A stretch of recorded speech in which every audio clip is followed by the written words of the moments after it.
So na ek myself meer en meer in doodloopstraat bevind met die retro kookboeke. Ek sê, miskien is dit tyd vir 'n nuwe publikasie. Jan Braai Atmosfeer.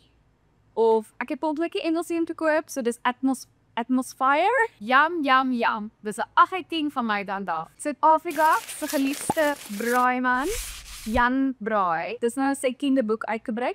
Dit is wonderlik, dis pragtig. Dit het baie meer as net chops en braaibroodjies in. Dis allerlei resepte vir die kole. Op 'n kortlys is definitief sover die ultimate steak sauce en dit het bovrol en brandy. En ek dink, miskien moet ek die sjokolade fondant ooitjie pudding weer.